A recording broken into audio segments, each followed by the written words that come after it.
Gloria a Dios. Tenemos con nosotros nuevamente al maestro Elí Zambrano. Hoy nos va a ministrar la segunda parte de la enseñanza, la senda del servicio. Les recomiendo, quienes les guste estudiar la Biblia, ubicar la enseñanza en las páginas de Facebook o YouTube para que podamos entender, los que no estuvieron en la primera parte, toda la enseñanza. Y vamos a usar el texto lema que tomamos para este tema, Primera de Corintios, capítulo 15, verso 58.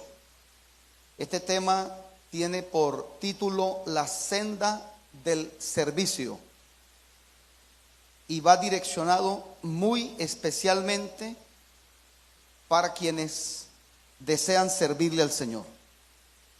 Creo que hay muchos aquí que desean servirle a Dios. Levante la mano para ver. Dice la Escritura, Primera de Corintios 15, 58. Así que, amados hermanos, estad firmes y constantes, creciendo en la obra del Señor siempre. En primer lugar, debo anhelar sincera y verdaderamente servirle a Dios. Dijimos que debe ser un anhelo sincero, no de boca para afuera, sino con motivaciones correctas. Que la motivación de servirle a Dios sea limpia, sea pura, sea sincera. Y entre las cosas que deberían estar en nuestras motivaciones, deberían estar, uno, para la gloria y la honra del Señor. Creo que debe ser la principal de todas. En segundo lugar, para que Cristo sea dado a conocer desde lo que yo estoy haciendo para el Señor. En tercer lugar, para bendecir al prójimo. En cuarto lugar, para mejorar el entorno, mi entorno más inmediato. Hacer mi mundo un mundo mejor cada día. El segundo principio que explicamos, debo entender que Dios me ha equipado con talentos, con capacidades espirituales, llámese dones, llámese llamado ministerial, llámese gracia. Todos quienes formamos parte de la iglesia del Señor hemos sido equipados por el Señor para servirle a Él. Nadie, dijimos, está desprovisto, ni en la vida ni en el reino de Dios, para poder servirle a Dios. El tercer principio que explicamos es que el mismo Dios que te ha equipado va a hacer que aparezca en tu camino el escenario, la ocasión, el día, el lugar, la manera y la posibilidad de que podamos servirle a Él. Para esa gente que afirma, no digo que sea el caso en la iglesia local, es que la gente no ve lo que Dios me ha dado, es que el pastor no se da cuenta del llamado que yo tengo. Permítame decirle que Dios sabe lo que hace y que ningún llamado pasa inadvertido en una generación. Oiga esto, ni que el padre te quiera esconder, ni que tus amigos no confíen en ti. Diga conmigo, ningún llamado. Diga, ningún llamado pasa desapercibido. El padre de David no creía en David. Los hermanos de David desconfiaban de David. Los amigos de David fueron los últimos en creer, pero Dios creyó en él. De manera que Dios, quiero que usted se lleve esta palabra. El Dios que lo capacitó a usted le va a dar el día y la hora para poder servirle. Dijimos que ese escenario tiene que reconocerlo usted, porque de nada sirve que ese día llegue y usted no lo vea. De nada sirve que ese día llegue y usted diga, voy a orar para pedirle confirmación al Señor. Toda la vida pidiéndole a Dios que me use, y cuando llega el día voy a pedirle a Dios que me confirme. ¿Cuántos conocen a esa gente? Dijimos, en cuarto lugar, que tu concepto de servir tiene que estar muy claro en tu mente. explicamos que si para usted servirle a Dios representa estar sobre esta tarima, su servicio a Dios o su concepto de servicio a Dios está muy limitado. A Dios no solo se le sirve en este altar o en esta tarima, porque yo soy de los que creo que el altar o el carácter de altar lo da usted en la intencionalidad de su corazón. ¿Qué significa eso? Que si yo soy el que abro esta puerta allí, no estoy en esta tarima, pero ese lugar lo he convertido en un altar para servirle al Señor. Su vehículo puede ser el altar para servirle a Dios. Su profesión, su oficina, su empresa, su oficio, su conocimiento puede ser el altar para servirle a Dios. Dicho en términos sencillos, yo no tengo que estar sobre esta plataforma para poder servirle a Dios. La religión le ha dado un toque sagrado a la tarima. O sea, aquí yo no puedo echar broma, pero allá abajo sí. Entonces, si mi concepto de santidad termina donde termina el primer peldaño de esta tarima, yo soy una persona religiosa. Porque mi vida de santidad no depende de unos metros, depende de que la presencia de Dios está en mi vida. Y por Él estar en mi vida, yo tengo que ser santo como mi Dios es santo, dice la palabra del Señor. De manera que tenemos que ampliar el lente. Nuestro concepto de servirle a Dios, repito, va mucho más allá de este espectro. Va mucho más allá de predicar la palabra o va mucho más allá de cantar o tocar un instrumento, que por supuesto incluye mi servicio a Dios. Y dijimos que el no entender este principio ha generado un profundo estado de inutilidad y un alto sentido de incompetencia y sensación de vacío en muchos creyentes. Como yo tengo concepto equivocado de servirle a Dios y no hago eso que yo creo que es servirle a Dios, dicho en términos sencillos, como yo no predico, como yo no canto, como no toco un instrumento, yo no le sirvo a Dios. Y eso ha traído, hermano, un sentimiento de frustración en muchos creyentes. Hemos echado de lado grandes talentos en nuestras congregaciones. Hemos subestimado y desechado tremendos recursos humanos. Recuerde que usted y yo estamos llamados a servirle a Dios en su reino, no solamente en la congregación. El reino de Dios es más grande que la congregación. ¿Cuánta gente hay hoy sirviéndole a Dios en lugares donde un predicador o un salmista nunca podríamos tener acceso? ¿Cuánta gente tiene acceso a grandes hombres poderosos en la política, en la economía, en las leyes, en las artes? Y para su tranquilidad, Dios tiene gente en todos esos estamentos. Dios tiene gente en todo lugar. Hay una levadura que está leudando calladamente en ciertos lugares. Hay una levadura que está haciendo el trabajo y aunque no lo estamos viendo, esa levadura está haciendo el trabajo. De modo que se puede servir a Dios en un espectro demasiado amplio y eso tenemos que tenerlo en cuenta para esto que estamos hablando. Y quedamos en el punto número 5. Si no me equivoco, los que tomaron ese día nota, creo que allí quedamos. Nunca olvides que vas a trabajar con gente y que la gente es un material inflamable, explosivo, radioactivo, demandante y desgastante. La gente es una caja de sorpresas. Diga conmigo, yo soy la gente. Porque a veces nosotros hablamos de la gente como si nosotros fuéramos marcianos.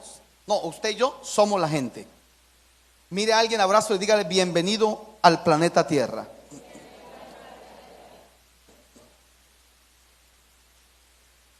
Dijimos que si nosotros no entendemos esto,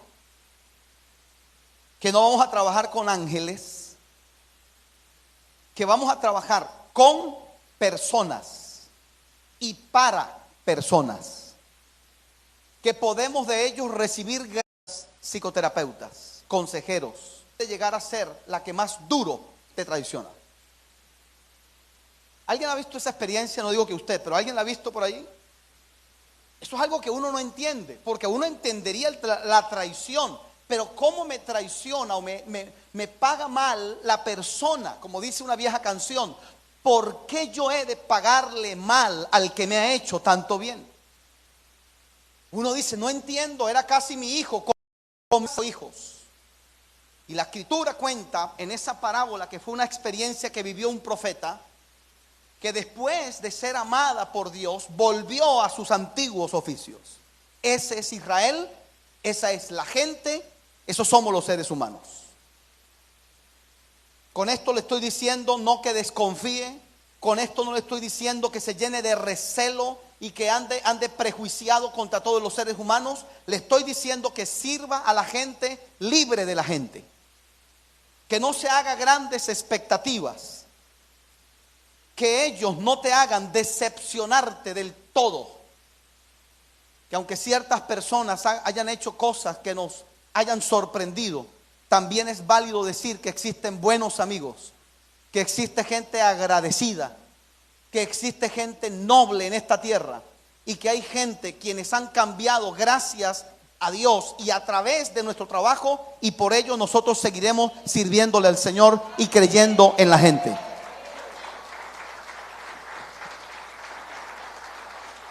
El punto número 6. Esto es poderoso y esto lo va a bendecir.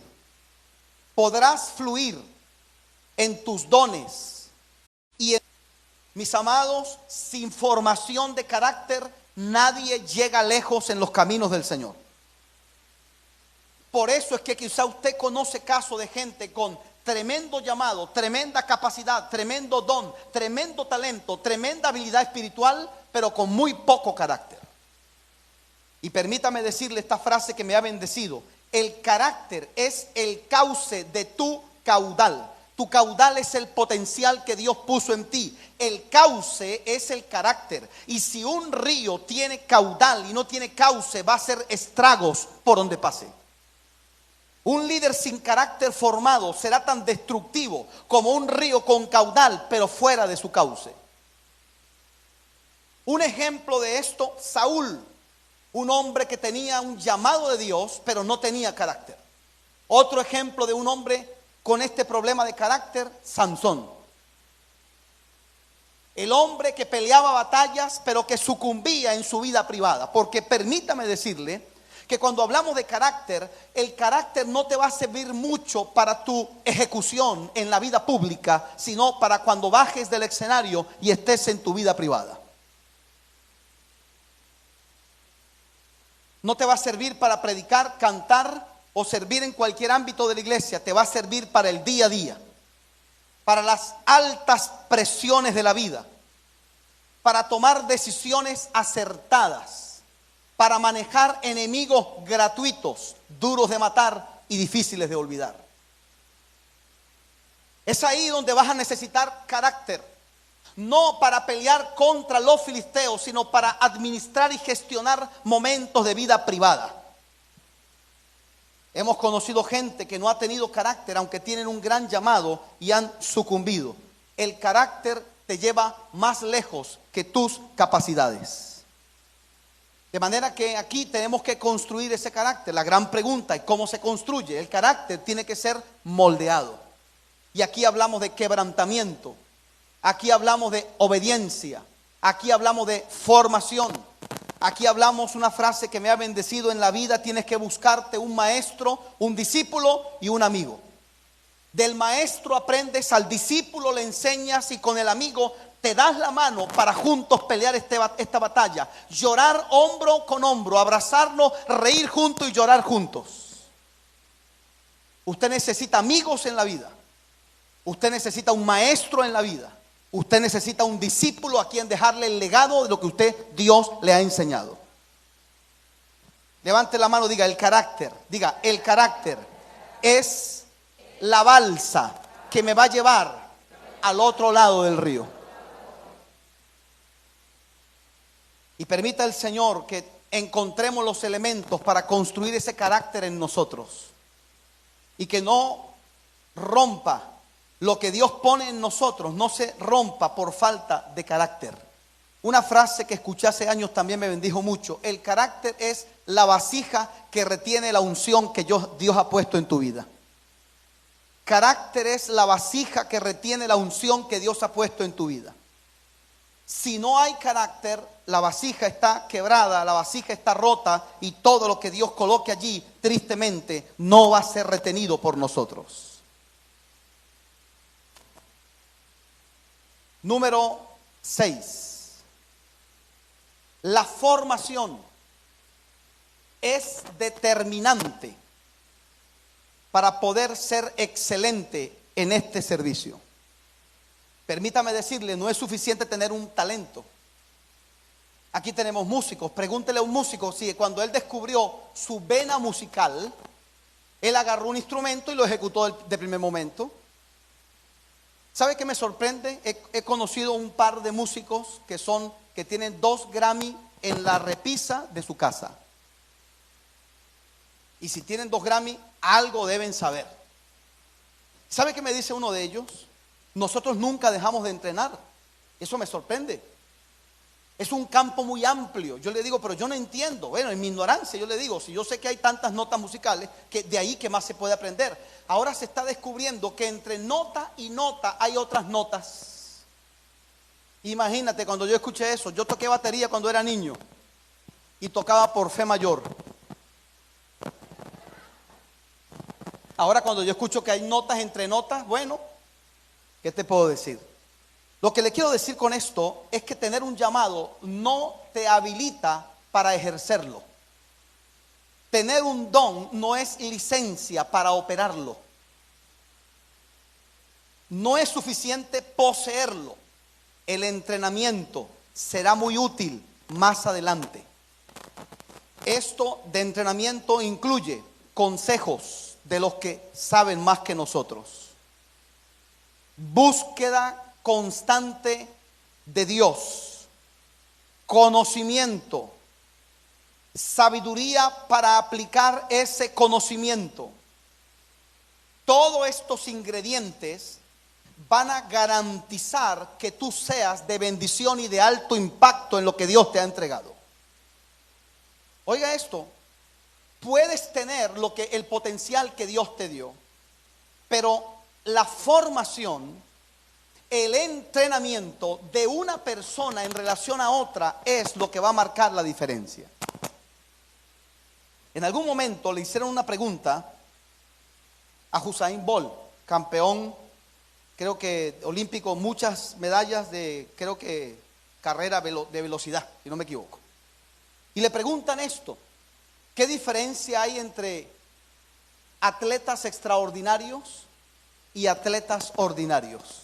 ¿Y sabe qué respondió él? Dijo: el extra. La periodista creyó que se estaba burlando de ella, porque ciertamente la diferencia entre ordinario y extraordinario es el extra. Y la chica le dice: no, yo le estoy hablando en serio. Y él le dice: yo también le estoy hablando en serio. Porque el extra que nosotros damos es lo que nos permite ser extraordinarios al lado de los ordinarios. Él decía: mientras otros duermen, yo sigo entrenando.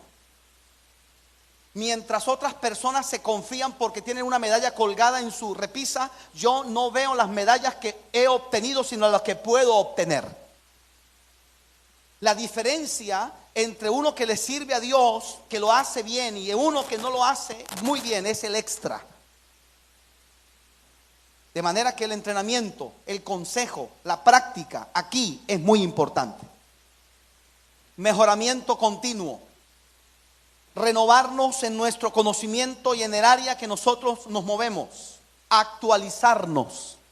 Usar todas las herramientas que estén a nuestro alcance para hacerlo cada día mejor para el Señor.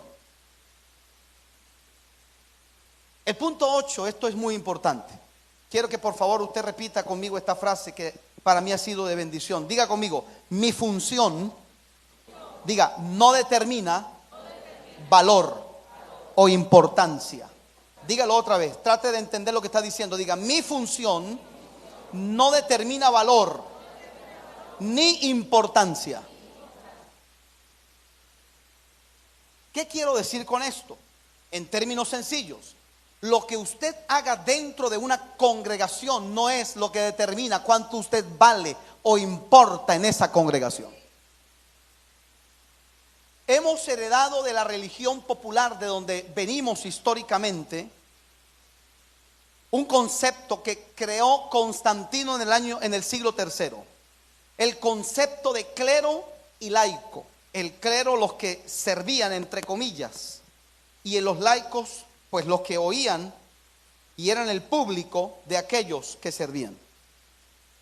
Constantino, cuenta la historia, emperador romano, empezó a darle ciertas prebendas y ciertos privilegios al clero. Y se fue haciendo una línea muy, muy fuerte.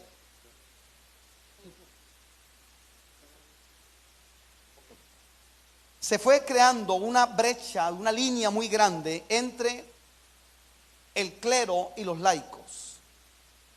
Cuando nosotros llegamos al Señor, no nos hemos dado cuenta, pero yo llamo esa farándula evangélica, sutilmente ha impregnado al cuerpo de Cristo.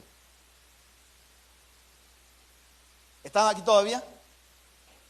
La farándula evangélica, un ranking. Y esto ha hecho que ciertos hombres de Dios se crean más que otras personas. Y que los que no están sirviendo a Dios en algún ministerio se crean menos que esas personas.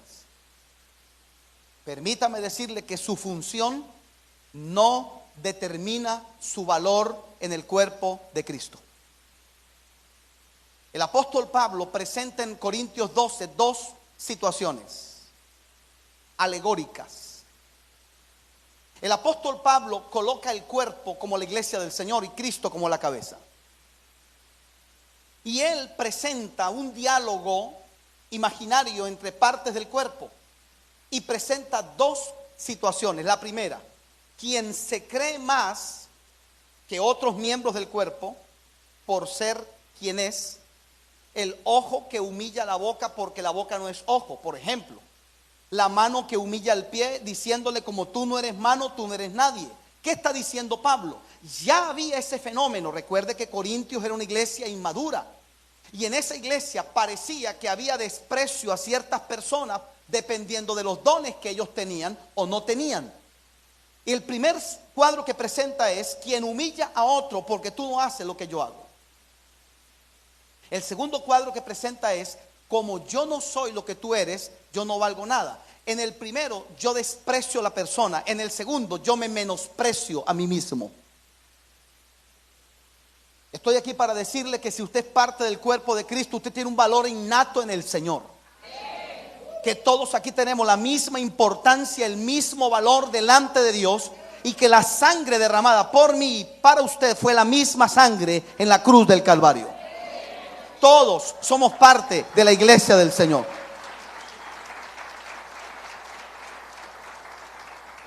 Allá aquellos que se han embriagado en la farándula evangélica. Allá aquellos que reciben honores y casi que adoración de otras personas. Uno ha visto cosas que uno se queda sorprendido. De verdad. En algún lugar del mundo yo fui a predicar y yo sí veo que ahí como a 2 metros míos tengo a alguien atrás mío. Y a mí me pone nervioso tener gente atrás mío. Porque uno está predicando y esto no es una clase de matemática, física o química. Esto es una predicación. Bueno, y cada cierto tiempo el tipo se me acerca y yo que me alejo y él que se me acerca. ¿Y sabe para qué se me estaba acercando? Para secarme el sudor, pastor. No sé si le ha tocado en alguna parte de eso. Cuando yo veo que ese hombre se viene a tocar, yo le digo, ya va. Deme el paño que yo me sé secar el sudor yo solo. No, porque es que aquí le ponemos un secasudor a la gente. Perdónenme, pero ni Cristo tuvo un secasudor, mucho menos yo. Yo digo, ¿qué se ha creído la gente? Y eso no es nada para lo que yo he visto. Estoy diciendo lo más sencillo. Hermano, la diferencia entre usted y yo es la posición que tenemos en el cuerpo de Cristo. Pero el valor es el mismo. De manera que, escuche esta historia. Los levitas servían a Dios entre los 30 a los 60 años aproximadamente. Según la Biblia, se preparaban de 25 a 30 años, es decir, 5 años de preparación. levitas sacerdotes, levitas cantores, levitas porteros, levitas que ofrecían sacrificio, etc. Al llegar a cierta edad, tenían que cesar en sus funciones. Los que no saben, un levita debía tener la fuerza suficiente para levantar, escúcheme, desde una paloma y mecerla en la presencia del Señor hasta un cordero con sus dos manos, sin ayuda de más nadie. Porque las ofrendas, todas las ofrendas en Israel tenían que ser mecidas. No me pregunte por qué, eso tiene un mensaje, por supuesto, profético. La ofrenda tenía que ser mecida. Hermanos, si era una paloma, si era una torta de harina, usted podía mecerla. Pero un cordero, un macho cabrío, una vaca. Imagínense la fuerza de los levitas. De manera que a cierta edad los iban retirando, porque no estaban en capacidad física. Cuenta la historia que un día un grupo de levitas que estaban retirados por la edad hablaron con el sumo sacerdote y le dijeron: nosotros queremos seguir sirviendo. Sabemos que nuestra fuerza física ya no da para esas cosas, pero queremos que nos ayuden a seguir sirviéndole a Dios de alguna manera. Entonces el sacerdote, el sumo sacerdote, tuvo la sabiduría, una palabra de sabiduría, y les dijo: como yo sé que ustedes no tienen la fuerza para hacer lo que hacemos nosotros, ustedes van a ser quienes barren las cenizas del altar. Escuche, un trabajo sencillo. ¿Usted sabe cuántas cenizas producían los altares de sacrificio? Si usted y yo quemamos 1 kilo de carne y la parrilla se ensucia, imagínese una vaca cada 1 hora, cada media hora, una oveja, un chivo. Todas esas ofrendas que eran quemadas dejaban cenizas, dejaban grasa, dejaban sangre, agua. De manera que los levitas retirados comenzaron a servir barriendo las cenizas y limpiando y haciéndole mantenimiento a los alrededores del altar. Pero esto no es lo que me sorprende de esta historia. Cuentan que cuando se reunían para comer, los lugares asignados no tenían ningún tipo de privilegios. En la misma mesa que comía el sumo sacerdote, comía el que barría las cenizas. El mensaje es: todos somos útiles en el cuerpo de Cristo. Desde que Él presenta el sacrificio y lo mece hasta que el que barre la ceniza. Porque si el que barre la ceniza no hace lo que tiene que hacer, yo no hago lo que tengo que hacer. Para que hoy un culto funcione, usted llega y no se sienta mal por esto. Usted llega y usted recibe un servicio, pero muchos no saben el trabajo que hay detrás de un servicio. Para que usted y yo estemos aquí, alguien acondicionó este lugar, alguien limpia este lugar, alguien prepara el ambiente, alguien está intercediendo para que todo salga bien, alguien se ocupa de la transmisión para que alguien sea bendecido. Es decir, en el reino del Señor, desde el que barre la ceniza hasta que enseña, el que canta, todos somos necesarios. Todo es un culto, todo es un servicio para Él, para nuestro Rey. De manera que tu función no determina tu valor. Pero escuche, este punto, el número 9, le va a poner equilibrio a esto que acabamos de decir. Aunque todos poseemos un valor único y personal ante Dios, no todos tenemos el mismo nivel de autoridad ni las mismas responsabilidades en el reino del Señor. Porque si yo no entiendo este principio y solamente entiendo el anterior, voy a creer que esto me habilita a mí para andar atropellando y no sujetándome a nadie en la iglesia. Mis amados, el reino del Señor funciona con cadenas de mando porque así lo estableció el Señor. Dijo el apóstol Pablo: ¿cómo creerán si no han oído? ¿Cómo oirán si no hay quien les predique? ¿Cómo predicarán si no han sido enviados? Es decir, para que alguien oiga, alguien predicó, pero para que alguien fuera a predicar, alguien lo envió. El reino del Señor tiene una estructura donde alguien da una orden y alguien obedece. en este sentido, en el sentido anterior, nuestra horizontalidad determina el valor. Es decir, todos estamos en un mismo nivel de importancia, pero en autoridad, en mando, no es horizontal, es vertical. Alguien está sobre mi cabeza y alguien está bajo mi mando en el reino del Señor. Yo he escuchado gente decir: a mí no me gusta que me den órdenes. Yo digo: qué grave es eso. Porque en este reino nadie va a llegar lejos si no aprende obediencia. Hasta Jesucristo, Hebreos dice, aprendió obediencia. Oiga, si Jesús aprendió obediencia, es porque lo que usted aprende, usted no lo sabía. Y no me mire así, eso está en la Biblia. Sangre de Cristo, hermano Elí. Hermano, porque es que en la eternidad el Padre, el Hijo y el Espíritu Santo no tenían problema. Pero al hacerse el Hijo carne, entonces se repartieron las funciones. Alguien ordena, alguien obedece. Y Jesús dijo: yo hago lo que mi Padre me dice que haga y hablo lo que mi Padre me dice que hable. Hermano, si usted me permite un consejo, en este camino uno llega lejos si es humilde y si es obediente. Hay que obedecer, hay que aprender a obedecer.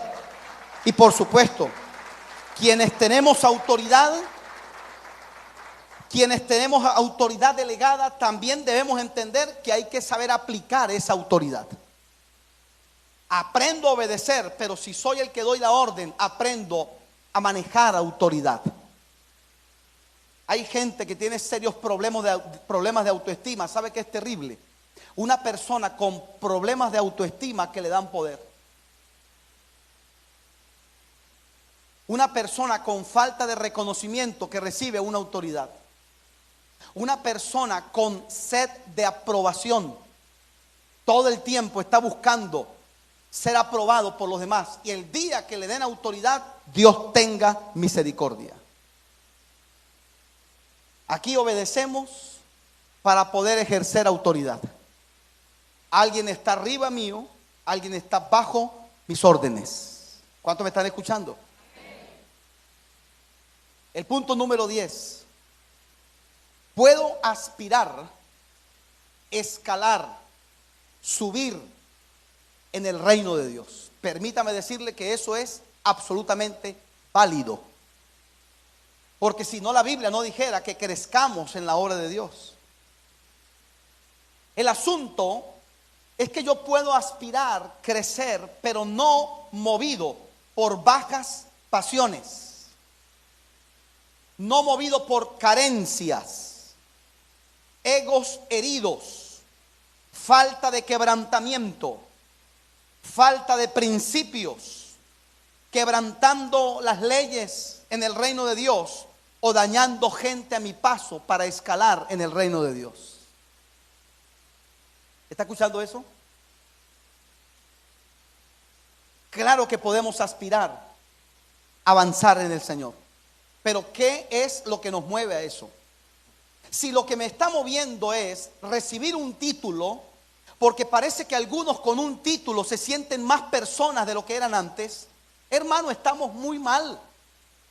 Si lo que yo quiero es escalar para demostrarle a fulano que yo fui capaz, qué triste.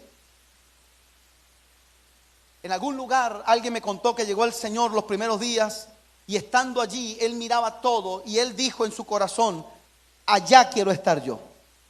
Y en ese transitar en el Señor, Dios le habló y le dice el Señor: ¿y por qué quieres llegar hasta allá? Y eso lo puso a pensar. Hay gente que me lo ha dicho: yo quiero hacer eso, pero la pregunta es: ¿por qué quieres hacerlo? Este consejo que le voy a dar, usted no se imagina cuánto me ha bendecido. Nunca permitamos que el altar se convierta en un escenario. No entiendo. Esto debería ser un altar. En un altar hay quebrantamiento. En un escenario hay carne viva. En un altar Dios pone su fuego. En un escenario hay luces, pero no hay fuego. Hay gente que quiere usar, como lo dije la otra vez, el momento de servir para vender su imagen. Hay cartas ocultas, hay intereses egoístas. El espíritu de Absalón quiere robarse el corazón del pueblo. Por ejemplo, Judas servía al lado de Jesús, pero siempre mirando. Judas, lo que le quedó de la historia que Jesús contó fue la moneda perdida. Lo único. Él andaba pendiente de la moneda perdida. Entonces, ¿qué es lo que a mí me inspira a escalar en la obra de Dios? Si son pasiones desordenadas, carencias, egos, falta de quebrantamiento y peor aún, dañar a otras personas, yo tengo que revisar mi corazón. Jesús va por el camino, atrás discuten sus discípulos y Jesús se da vuelta y les dice: ¿cuál es la discusión que tienen ustedes? ¿Sabe qué estaban discutiendo? Señor, de aquí, ¿quién es el que va a quedar de jefe cuando usted se vaya? ¡Qué barbaridad! Pedro, estaba uno que era sicario, el celote, estaba Judas. Y yo me imagino a Jesús diciendo: este camino es largo. Te voy a dar la fórmula que Dios da para que podamos crecer correctamente en el reino del Señor. Humillaos pues bajo la poderosa mano de Dios para que Él os exalte a su debido tiempo. Sirva con humildad, que lo demás lo va a hacer el Señor. Sirva con humildad, que Dios se encargará de exaltarle cuando llegue el momento de que usted sea exaltado. ¿Cuántos dicen amén? Amén. Oiga esto. Número 11. Dios en su amor y en su sabiduría te ha llevado en un proceso. Debemos entender que Dios es un Dios de procesos. Un proceso me dice a mí que hay pequeños progresos, y en el marco de un gran proceso, un pequeño progreso vale muchísimo. No entiendo. El día que usted logró hacer el primer trazo con su lápiz en su cuaderno, eso para muchos no es nada, pero en su proceso eso era ganancia. El problema es que yo no puedo ver, oiga esto, no puedo ver progreso fuera de proceso. ¿Aló? Hermano, yo quiero testificar que mi esposo anoche llegó a la 1 de la mañana borracho. Y ese es un testimonio. La gente decía: pero ¿cómo así? ¿Qué testimonio es ese? Es que antes llegaba a las 4. Había progresado. ¿Sí? Entonces yo tengo que ver mi progreso no en comparación a tu progreso, sino a mi proceso. Pequeños progresos en el marco de un proceso es donde realmente vale y donde realmente cuenta. Esto que le voy a contar es casos de la vida real. Estando en algún lugar hospedado, yo escucho un escándalo, 2 de la mañana. Dios mío, ¿qué pasaría? Y así como le voy a decir, así lo escuché. El nombre ahora se me va de la persona, póngale un nombre cualquiera, José. Y yo abrí la puerta y le digo a la gente en la casa: ¿qué pasa? Que orinó José. Yo decía: pero bueno, yo también oriné antes de acostarme y a mí no me hicieron fiesta ni me partieron torta por eso. Pero resulta que José tenía problemas renales. Y resulta que después de no sé cuánto tiempo había logrado ir por sí solo y sin ningún tipo de ayuda técnica, mecánica ni humana, y por eso estaban celebrando. Entonces yo lo que le quiero decir es que mire cómo va su progreso dentro de su proceso. Y allí es donde usted va a ver la gloria del Señor en usted.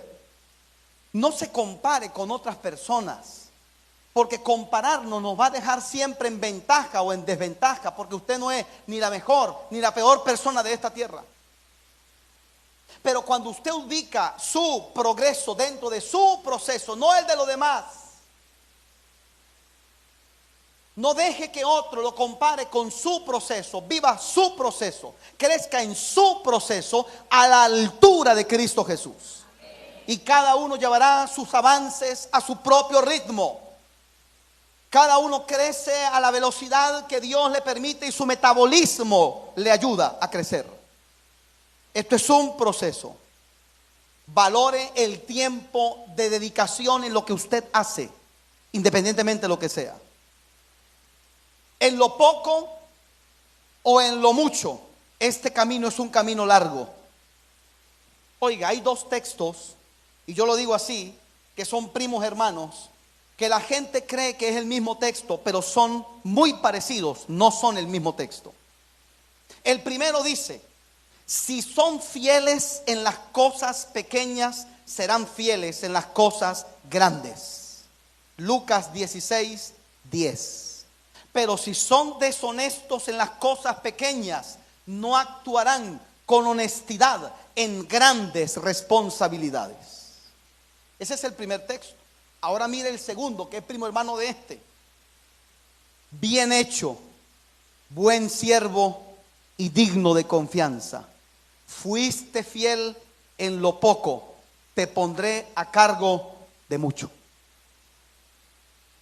¿Se da cuenta que se parecen? El segundo es la consecuencia del primero. El segundo, lo que toman su nota, está en Mateo 25:23. Voy a repetírselo, trata de agarrarlo. El que es fiel en lo poco, será fiel en lo mucho. Y el segundo texto dice: como en lo poco fuiste fiel, en lo mucho te pondré.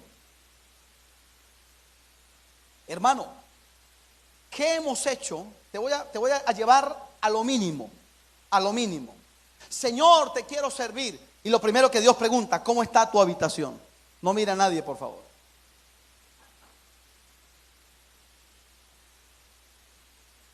Jesús lo planteó así: si no somos fieles en las riquezas de esta tierra, Dios no entrega las riquezas de Él. Oiga, cuando la reina de Saba fue a hablar con Salomón, después de comer y oírlo, dice la Biblia, no hubo pregunta que ella le hiciera que Salomón no la respondiera. ¡Qué barbaridad! La mujer le hizo cuanta pregunta se le ocurrió, Salomón le respondió todas las preguntas. Al terminar dijo estas palabras: en verdad lo que me dijeron se quedó corto ante lo que estoy viendo. Y empieza a decir: al oír tus palabras, al ver, escúcheme, el porte de tus ministros. Esta mujer, ahí está en la Biblia, vio hasta la manera en que estaban acomodadas las copas y los platos y los tenedores en la mesa. Como buena mujer, mientras Salomón hablaba, escaneó a todo el mundo. Digan amén, aunque sea por fe. Y si no me cree, ahí está en la Biblia, fue hasta las habitaciones de los sirvientes, que tenían sus habitaciones en el mismo palacio. Yo eso lo leí, yo dije, oye, yo sé que las mujeres son indagadoras, pero no así. La mujer se metió en las habitaciones de los sirvientes y después dijo: bienaventurados los que pueden escuchar tu sabiduría todos los días. Y yo me pregunté, ¿qué fue lo que ella vio? Esta mujer está viendo si los sirvientes y ministros que tenía Salomón solamente tenían excelencia en la mesa o también eran excelentes en sus casas. Ella está viendo, yo quiero ver si el orden que ustedes me están mostrando en mi vida, en público, ustedes lo tienen en privado. ¿Alguien recibe esta palabra, lo que estamos hablando? Hermano, si yo no soy fiel en lo poco, Dios no me va a entregar más cosas. A diferencia de los dones, que Dios los reparte y eso no se multiplican, los talentos sí se multiplican. Está demostrado, los que tocan instrumentos lo saben, que el que aprende un instrumento puede tocar muchos instrumentos, que el que domina un idioma puede dominar varios idiomas. ¿Por qué? Porque un abismo llama a otro abismo, un pecado llama a otro pecado, pero una virtud despierta otras virtudes que están en tu vida, despierta otras capacidades que están dormidas en ti. De manera es que lo que yo no sé lo que el Señor le ha dado, pero eso que Dios le dio, hágalo como mejor pueda, dé su mayor esfuerzo, no sea mediocre, sea excelente, porque usted está sirviéndole al Señor. Y eso va a hacer que crezcan otras habilidades y Dios le entregue más, y le entregue más, y le entregue más. Dedicación, dedicación, dedicación.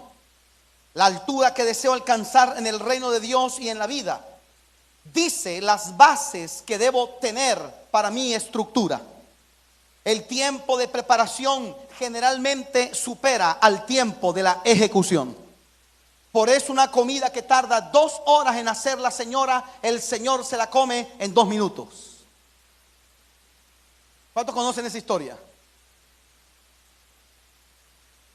Yo tengo un testimonio, más bien un mal testimonio. En el tiempo que yo comía salvajemente, un hermano me llevó a comer a Subway y pedimos un pan completo. Y mientras él está pagando y trae su bandeja y se sienta, la mía estaba vacía. Yo tengo un récord no reconocido por Guinness. Y él se queda y me mira y me dice, no. Yo digo, sí, qué bárbaro.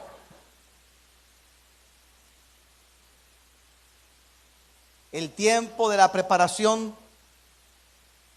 generalmente supera al tiempo de la ejecución. Preparar los cánticos que hoy se hicieron en 1 hora, ¿cuántas horas tardó? Pregúntele a los muchachos. La danza de 5 minutos, ¿cuánto tiempo de entrenamiento y de horas hombre invertidas están allí? ¿Cuánto tiempo, esfuerzo, dedicación, concentración tiene preparar una enseñanza? A veces semanas, pastor, a veces meses, y aunque usted no lo crea, a veces años. De manera que tenemos que respetar la preparación para que podamos respetar la ejecución. Ahora, lo que no vale nada, no se valora. Lo que no nos cuesta, no lo valoramos. A más altura, más profundidad. Entre más preparación hay, la ejecución sale más excelente. ¿Cuántos me están escuchando eso? Levante la mano y diga conmigo, Dios nos ha metido en un proceso. Lo que pasa es que Dios generalmente muestra el final del proceso, no muestra los entretelones. Número 12. Respete lo que Dios le ha dado a usted y respete lo que Dios le ha dado a otros. Toda capacidad, don, ministerio o talento queda en decisión y soberanía divina. Y amado, yo no hice absolutamente nada para recibir el ministerio que Dios me dio. Perdóneme. Hoy hay mucha gente estafadora que está diciéndole que pasen aquí los que quieren tal don. Le ganaron al Espíritu Santo. Porque mi Biblia dice que el que reparte los dones y el que inspira la manifestación de los dones es el Espíritu Santo. Mi Biblia dice que el que constituye apóstoles, profetas, maestros, pastores y evangelistas es Jesucristo. Lamento que mucha gente esté engañada y le digan a uno, yo estudié para pastor, perdóneme, lo estafaron. Nadie estudia para pastor, hay pastores que estudian, que es diferente. De manera que yo no tengo en mis manos darle un talento a alguien. Esto es soberanía divina. ¿Quién dio el talento? Dios. ¿Quién dio la capacidad? Dios. Dijo el apóstol Pablo: soy lo que soy por la gracia del Señor. Él se reserva el derecho a repartir y no repartir lo que Él quiere. No está en mis manos. Está escrito: repartió como Él quiso. De manera que compararnos, comparar unciones, comparar llamados, envidiarnos, es irrespetar la gracia y sabiduría divina, y es una estupidez humana. Cuando yo escucho gente, y permítame darle otra vez un consejo: no permita que nadie le compare a usted, le compare sus hijos, le compare la iglesia, le comparen los ministerios, porque eso es lo que enferma las relaciones interministeriales. Somos una voz profética en el sur de San Francisco, haciendo lo que Dios nos ha dicho que hagamos. Pero cuando empezamos que esta iglesia que me gusta más que fulano, y comienzan a comparar los hijos, que el niño mío parece para compota Herbert para propaganda, y el suyo parece para una propaganda de purgante. Entonces, hermano,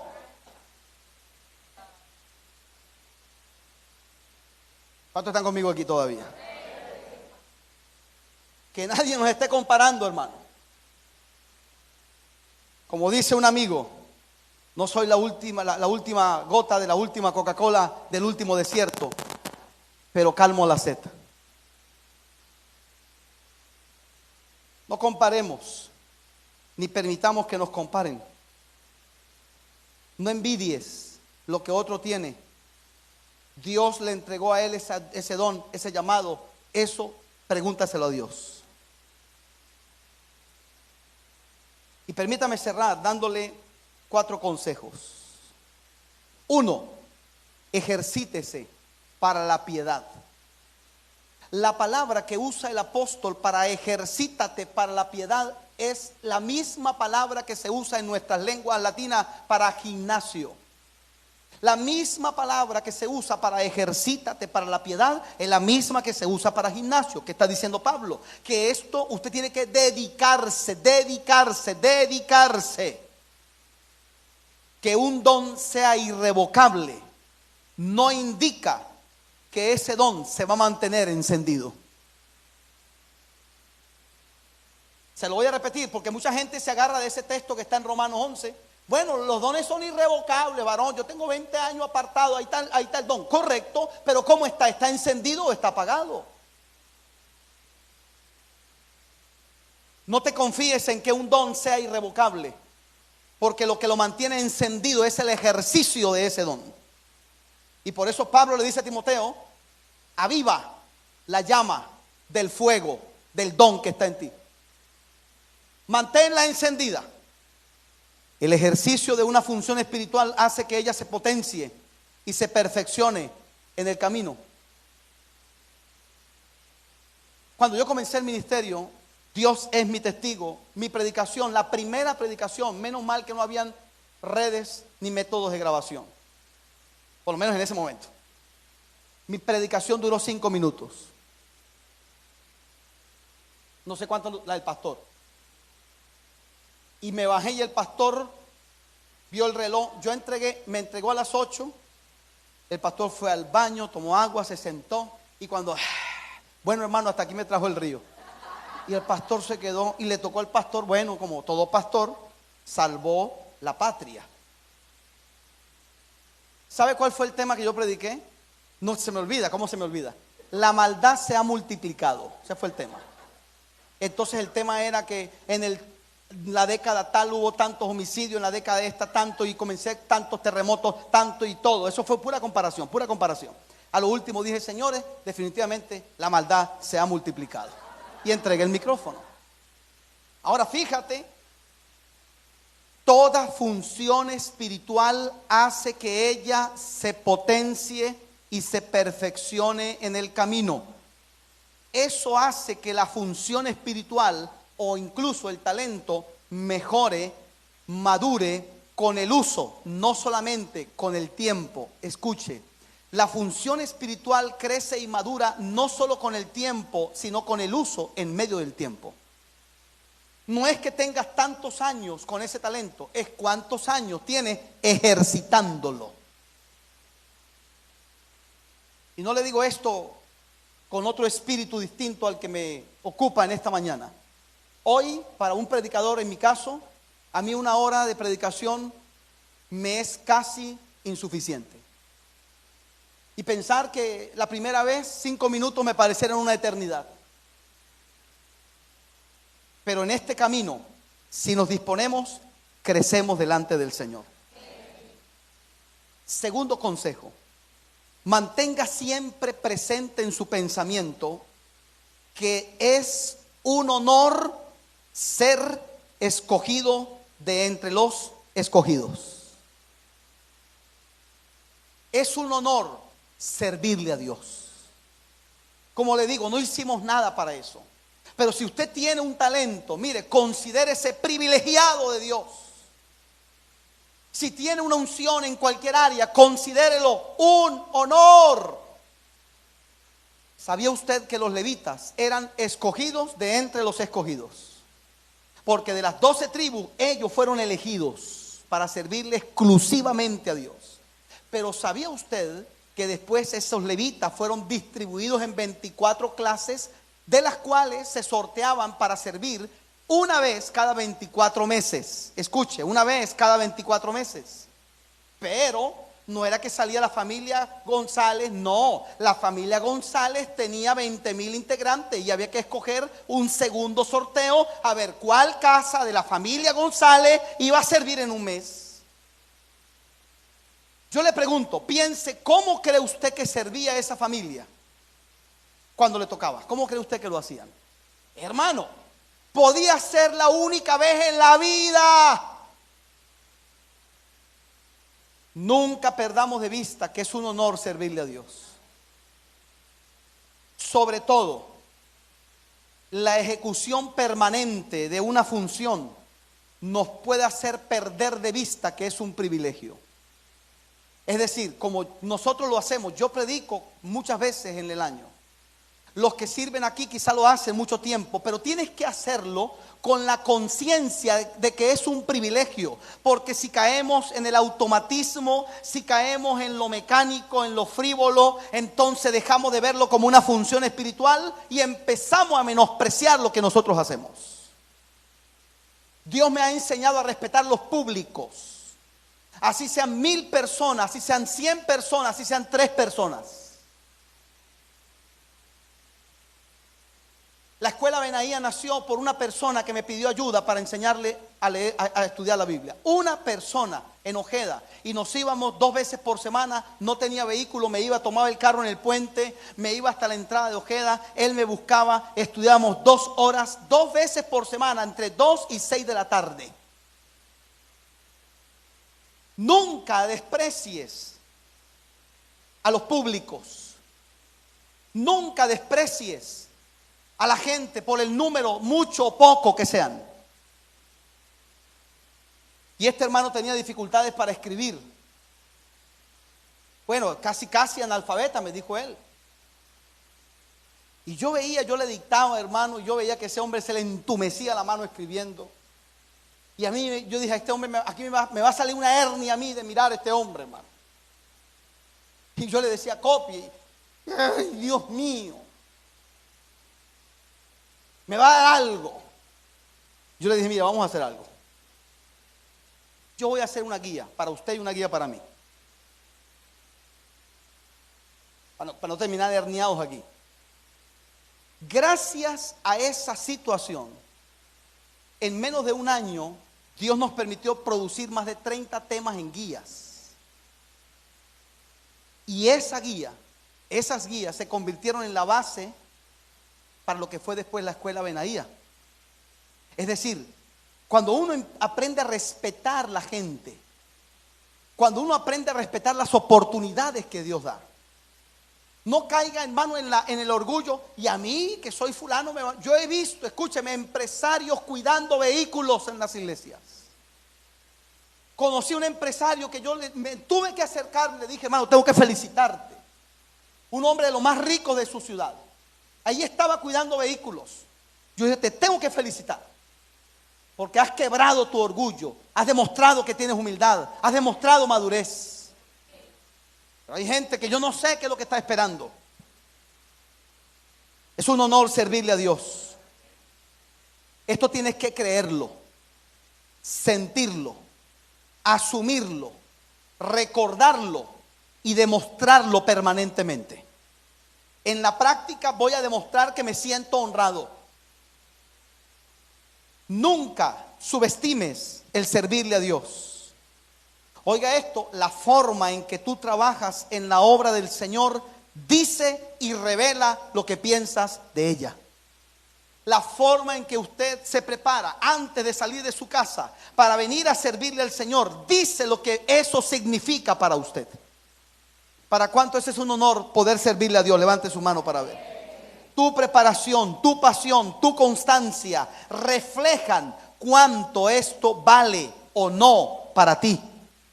Ha sido dicho, el grado de sacrificio y entrega manifiesta el nivel de compromiso. El grado de sacrificio y entrega manifiesta el nivel de compromiso. Mucho sacrificio y entrega, mucho compromiso. Poco sacrificio, poca entrega, poco compromiso. La paga por despreciar el servicio a Dios, ¿sabe cuál es? Que un día esa persona anhelará servirle a Dios, pero ya no habrá oportunidad de hacerlo. A los hijos del sacerdote Elí le pasó exactamente esto. El pueblo era un juego para ellos. ¿Y cuál fue su castigo? Dijo el Señor, tendrán que venir suplicándole al sumo sacerdote, déjame servir para poder llevar pan a mi casa, y no habrá oportunidad. Finalmente, colóquese en pie, por favor. Tenga siempre presente depender absolutamente de Dios y de su gracia para ejecutar eso que tú haces. Por muchos kilometrajes que tengas, por mucha experiencia y por muchas veces que lo hayas hecho, depende y confía siempre de la gracia de Dios.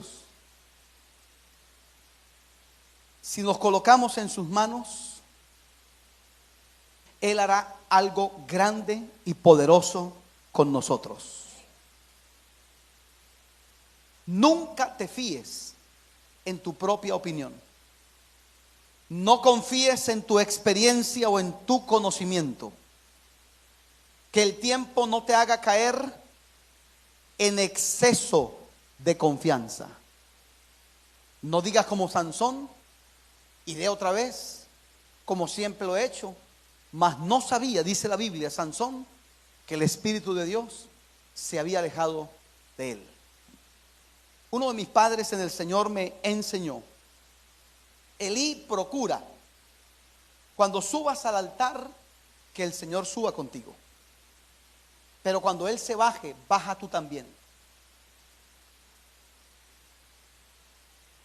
Porque yo no voy a forzar algo que solamente Dios puede hacer en usted. Dios es el único que puede tocar las vidas. Yo puedo preparar, dice la Biblia, el caballo se alista para la batalla, pero Dios es el que da la victoria. Yo he aprendido a depender de Dios. Nunca me he confiado en mis propias fuerzas. Por supuesto, preparamos la enseñanza, pero sabemos siempre que al final del día, Él es el que toma las riendas. Y generalmente las enseñanzas Dios las lleva por los caminos que Él sabe, dependiendo de su voluntad y de su necesidad. Haga lo mejor que pueda, dé su mayor esfuerzo. Oiga esta frase: sirva con la excelencia y la buena actitud de toda una vida de experiencia. pero también con la dependencia, el temor y el temblor de quien lo hace por primera vez. Hágalo con la excelencia de toda una vida, pero con la humildad y el temor y temblor de aquella primera vez. Sirva con amor y excelencia, porque eso la gente lo siente. ¿Cuántos saben que lo que se hace con amor y excelencia uno lo percibe? ¿Qué cosa? Las cosas que usted hace quedan impregnadas. Las túnicas que cosía Dorcas quedaron impregnadas de su amor por la obra del Señor. Por eso está escrito: ellos mueren, pero sus obras siguen hablando, continúan después. Lo que usted hace con amor y excelencia, la gente lo va a percibir y lo va a agradecer. Y Dios lo va a aprobar, a respaldar y a recompensar. Levante su mano. ¿Qué le parece si hacemos una oración de dedicación, de servicio a Dios? Yo le dije al Señor, y Dios es mi testigo y no le estoy mintiendo, a mis 8 años de edad, que yo quería servirle. Y Dios, como dice el salmista, oyó mi oración. Lo primero de todo esto pasa por anhelar servirle a Dios. ¿Cómo lo va a hacer? ¿Dónde? Eso déjeselo a Dios, que Él sí sabe de estas cosas. A un amigo lo llamó el Señor al ministerio y él le dijo: Señor, pero a mí nadie me conoce. Y Dios le dijo: a ti no, pero a mí sí me conoce mucha gente. Así que levante sus manos. Y quienes quieran hacer esta oración de dedicación, de servicio a Dios, diga conmigo: Padre, gracias por esta palabra. Tomo esta palabra, Señor, como un comienzo para un camino de servicio. Permite, Señor, que en este resto de año se activen todas las capacidades, llamado, don, talento, ministerio, gracia que tú has puesto en mi vida. No sé cómo, Señor, pero tú sabrás. No sé cómo empezar, pero tú me ayudarás. Quiero ser un instrumento en tus manos. Quiero ser un vaso de honra. Quiero dar de gracia eso que de gracia he recibido. Ayúdame, Señor. Direccióname. Despierta en mí esas capacidades. Ayúdame, oriéntame, enséñame. Dame la mano, Dios, y guíame por el camino de justicia. Y yo te pido, Dios, que este comienzo sea el de un largo camino en el que pueda servirte, en el que tu nombre sea glorificado, en el que Cristo sea dado a conocer a la gente, en el que podamos bendecir a los demás y mejorar nuestro entorno. Padre, aquí está mi vida. Úsala si quieres hacerlo, y yo sé que quieres. Úsala, Señor, si puedes hacerlo, y yo sé que puedes. Fortaléceme, porque quiero crecer en la obra. Quiero crecer en tu obra, Dios, y sé que con tu ayuda lo vamos a lograr. En el nombre de Jesús. Y que todo lo que hagamos, sea de palabra o de obra, sea para tu gloria, Señor. Amén y amén. Apláudale al Señor bien fuerte. Y yo le pido a Dios que esta palabra comience algo en cada uno de nosotros, y que Dios pueda hacer de nosotros lo que Él ha diseñado en la eternidad. Amados, bendiciones para todos. Y dejo por este lugar a mi hermano pastor. Hasta la próxima oportunidad.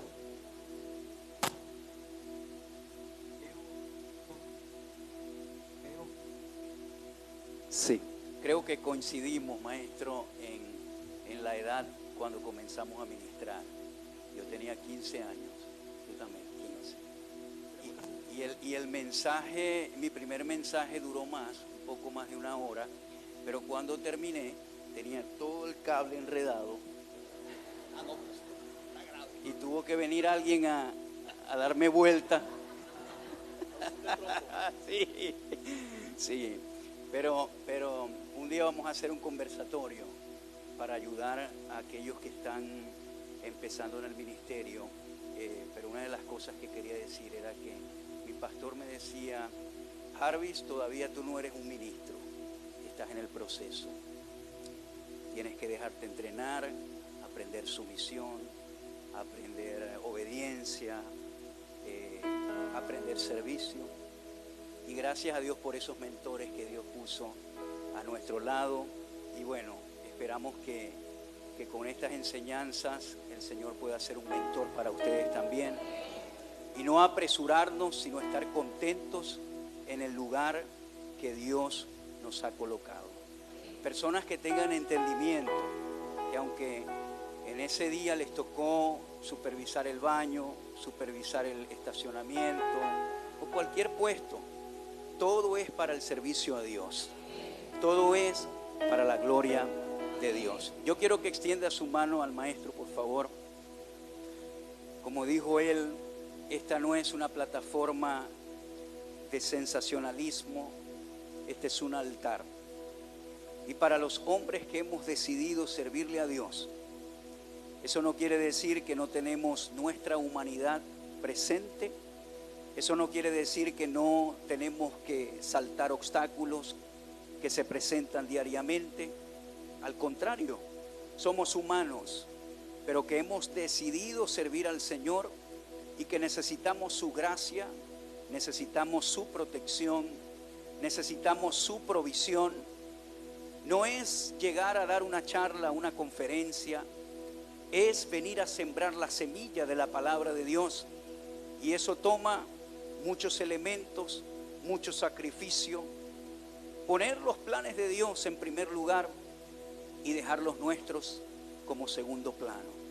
Señor, y te damos gracias por la vida del maestro Elín, que para nosotros él representa una bendición cada vez que viene a esta iglesia, cada vez que viene, Señor, a sembrar tu palabra, a ministrar tu palabra.